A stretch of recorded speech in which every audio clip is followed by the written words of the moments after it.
Assalamualaikum warahmatullahi wabarakatuh. Alhamdulillahilladzi amarna bi ta'ati wal ibadah wa nahana 'anil fisqi wal ma'siyah. Asyhadu an la ilaha illallah wahdahu la syarika lah wa asyhadu anna sayyidina Muhammadan abduhu wa rasuluhu wa la nabiyya ba'dah. Allahumma shalli wa sallim wa barik ala sayyidina Muhammadin khairil wara wa sadiyah wa ala alihi wa sahbihi wa dzurriyyati wa atba'i ila yaumil qiyamah. Amma ba'du. Segala puji milik Allah, Zat yang telah memberikan kepada kita taat dan bisa melaksanakan ibadah. Dan Allah adalah Zat yang telah menafikan kita untuk berbuat maksiat.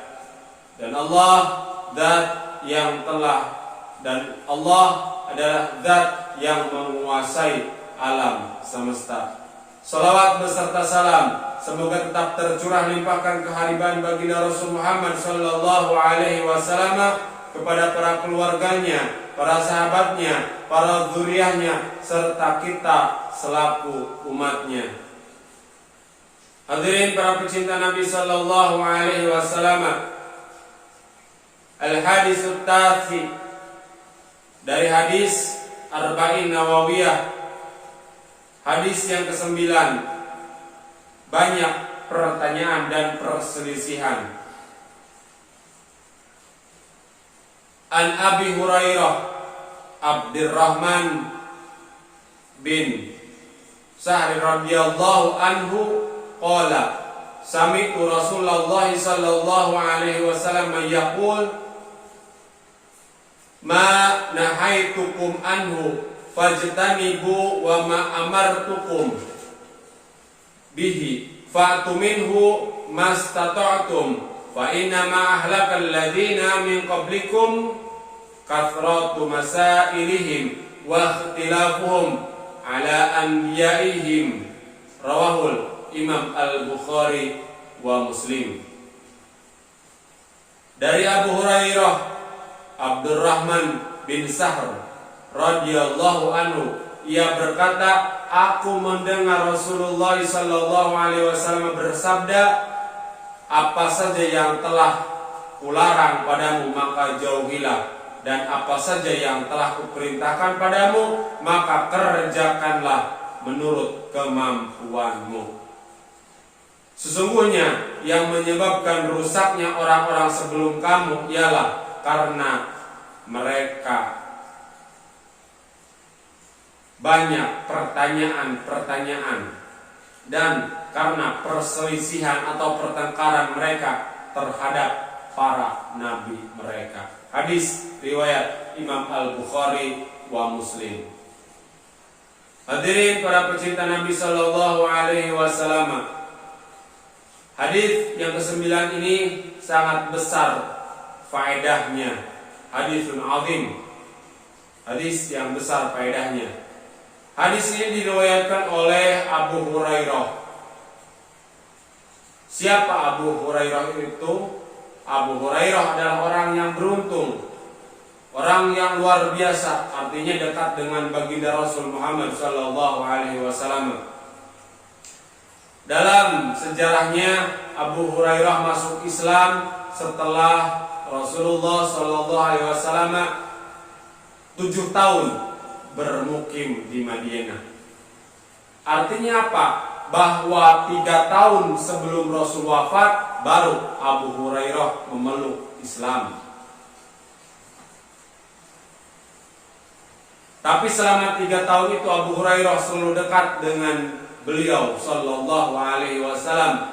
Paling banyak juga meriwayatkan hadis Rasulullah sallallahu alaihi wasallam. Beliau meriwayatkan hadis sebanyak 5.374 hadis. Banyak hadis yang diriwayatkan oleh Abu Hurairah.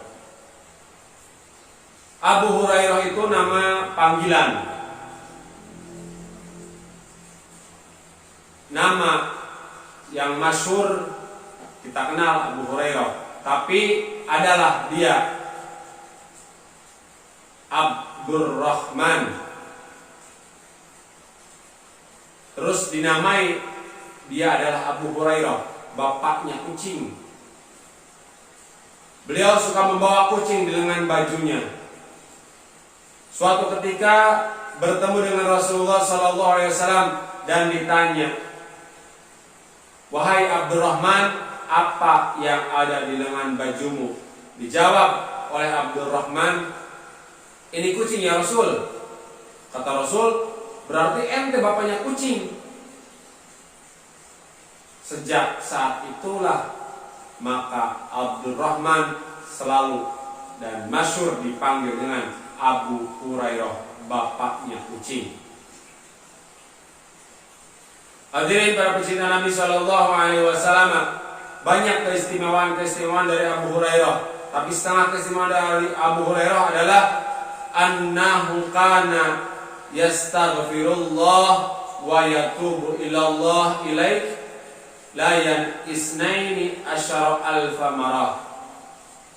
Bahwa beliau Abu Hurairah itu beristighfar kepada Allah dan bertobat kepada Allah setiap hari 12.000 kali beristighfar. Abu Hurairah yang banyak meriwayatkan hadis sampai 5.374 hadis yang diriwayatkannya beristighfar sehari semalam 12.000. Kita yang sahabat juga bukan, alim juga bukan, ulama juga bukan, hanya orang biasa, jauh panggang daripada api dengan Abu Hurairah. Istighfar kita hanya 3 kali sehari semalam. Itu pun kalau lagi kaget. Kalau tidak kaget, tidak beristighfar sama sekali. Abu Hurairah 12.000 kali beristighfar. Dan ada suatu karamah dari Abu Hurairah dan mukjizat dari baginda Rasul Muhammad sallallahu alaihi wasallam. Suatu ketika, suatu hari, bahwa Abu Hurairah datang kepada Rasul dan membawa tempat yang dimana tempat itu di dalamnya adalah ada kurma. Tempatnya besar, tapi kurmanya hanya 20.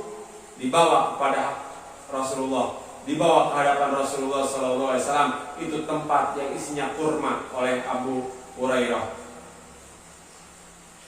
Beliau Abu Hurairah meminta didoakan, minta doa kepada Rasulullah, ya Rasulullah, doakan supaya tempat ini, supaya tempat kurma ini diberkahi oleh Allah.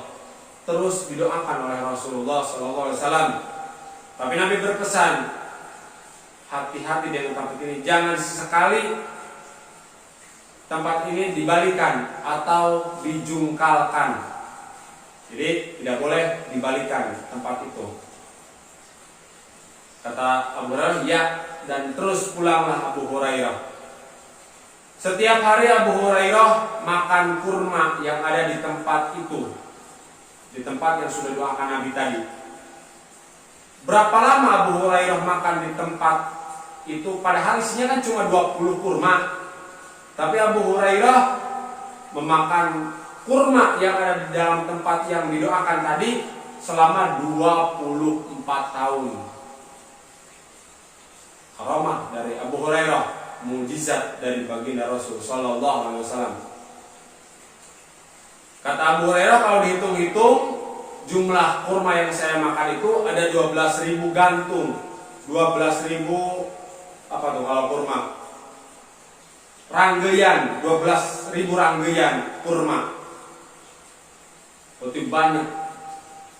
Hanya 20 didoakan oleh Nabi. Jadi sampai 12.000 gantung. Dia makan itu kurma di zaman Abu Bakar jadi khalifah, dia memakan kurma itu. Di zaman Sayyidina Umar jadi khalifah, dia memakan kurma yang ada di dalam kotak yang didoakan Nabi tadi. Sampai di zaman Sayyidina Utsman, dia juga masih memakan. Di zaman Sayyidina Utsman jadi khalifah, dia juga masih memakan kurma yang ada di kotak tersebut. Kata Abu Hurairah, dalam sepanjang hidupnya ada 3 musibah yang menimpa dirinya. Pertama, musibah itu wafatnya baginda Rasul Muhammad sallallahu alaihi wasallam. Yang kedua, wafatnya Sayyidina Utsman bin Affan. Dan yang ketiga nih, musibah Abu Hurairah, hilang tempat kurma itu yang sudah 24 tahun menemani, hilang. Karena di zaman itu, di zaman Sayyidina Utsman tumbang dari kekuasaannya, huru-hara tempat kurma itu ada yang mencuri. Jadi 3, wafatnya Rasul, musibah bagi Sayyidina Utsman, bagi Abu Hurairah, wafatnya Rasul, wafatnya Sayyidina Utsman, dan hilangnya tempat kurma tadi.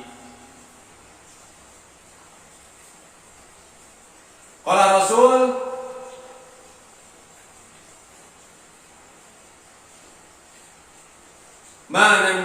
ma nahaitukum anhu fajtanibu wa ma amartukum bihi fa'tu minhu mastata'tum fa inna ma ahlakal ladzina min qablikum kathratu masailihim wa ikhtilafuhum ala anbiyaihim. Salah satu faedah dari hadis yang ke-9 dari Arba'in Nawawiyah atau kandungan hukum yang bisa kita ambil adalah tarku wahidin minal muharramat aula min iktsarin nawafil. Meninggalkan satu yang diharamkan Allah itu lebih baik atau lebih besar pahalanya daripada memperbanyak ibadah sunnah. Meninggalkan yang haram satu, meninggalkan lebih baik daripada mengerjakan ibadah sunnah. Banyak ibadah sunnahnya. Rasulullah SAW bersabda, Ittaqil maharimatakun a'badan nas. Hindarilah yang diharamkan Allah, jadilah engkau ahli ibadah di antara manusia. Ittaqil maharimatakun a'badan nas.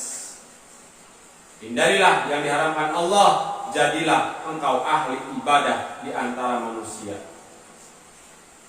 Sayyidatina Aisyah radhiyallahu anha berkata,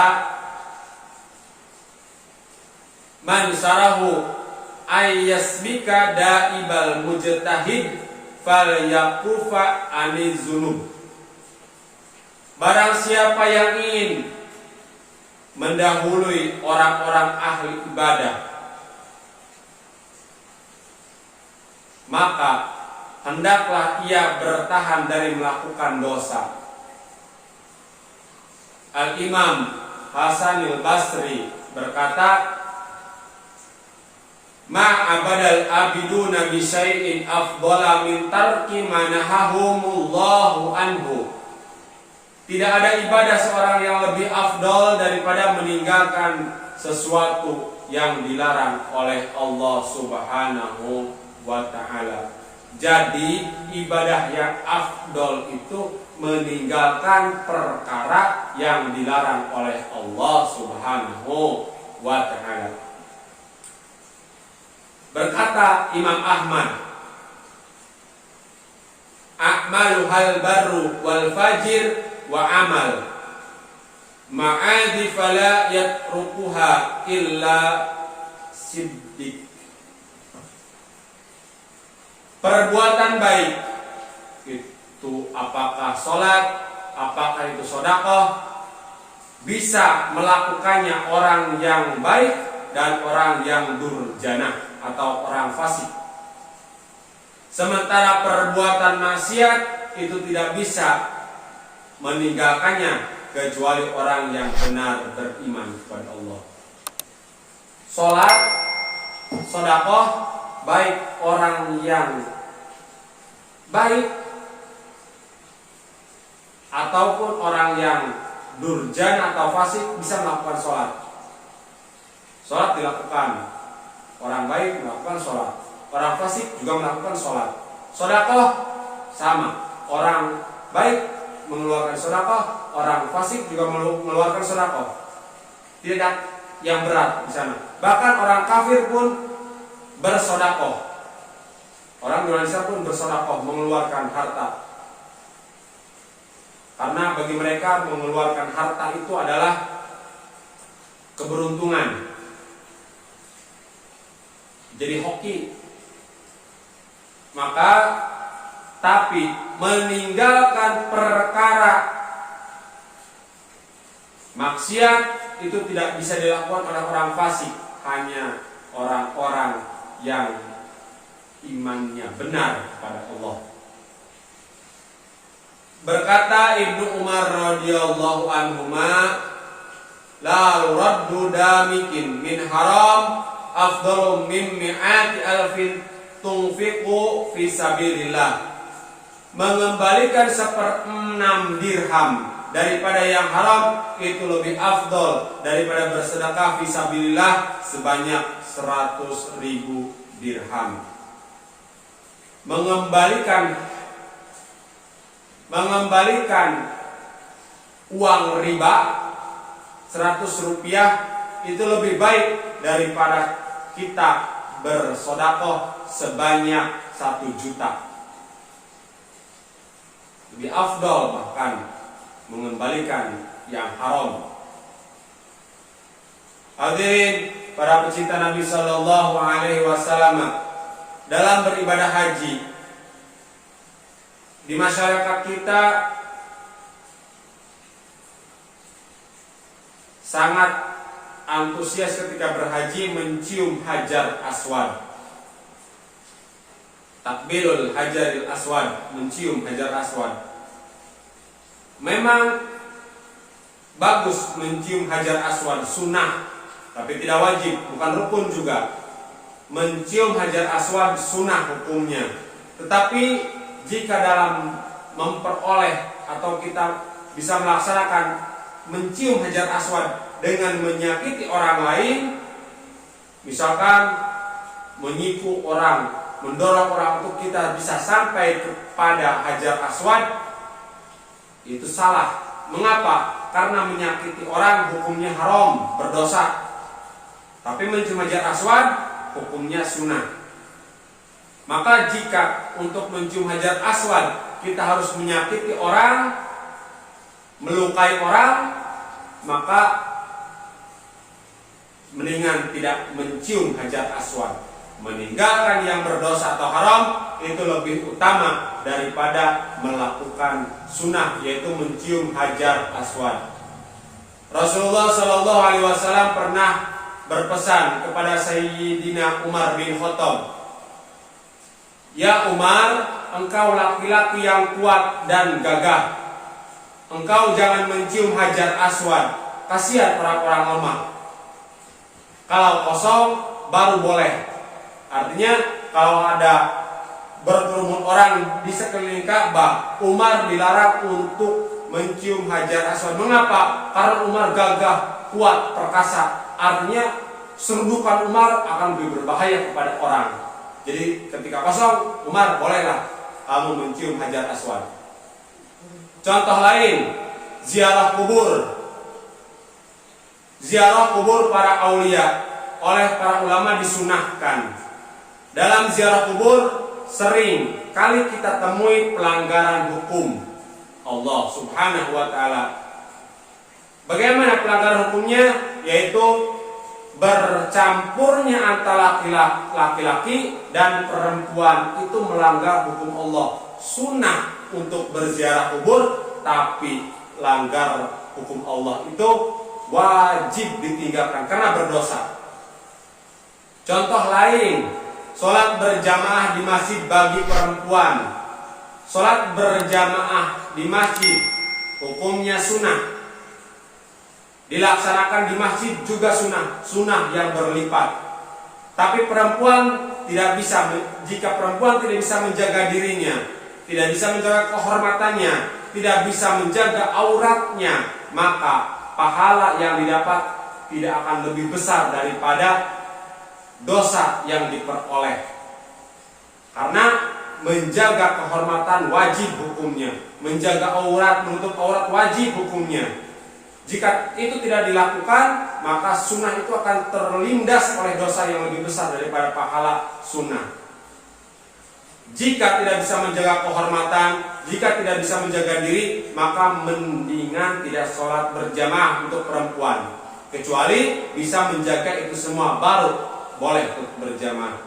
Contoh lain, hadirin para pecinta Nabi Shallallahu Alaihi Wasallam, hadirnya perempuan di majelis taklim atau di majelis ilmu, menghadiri pengajian agama di luar rumah, merupakan perbuatan mulia yang diperintahkan oleh Allah. Tetapi sekali lagi, jika di dalam pelaksanaannya terdapat hal-hal yang dilarang oleh Allah dan itu dilakukan, maka mendingan tidak ikut ngaji di luar rumah.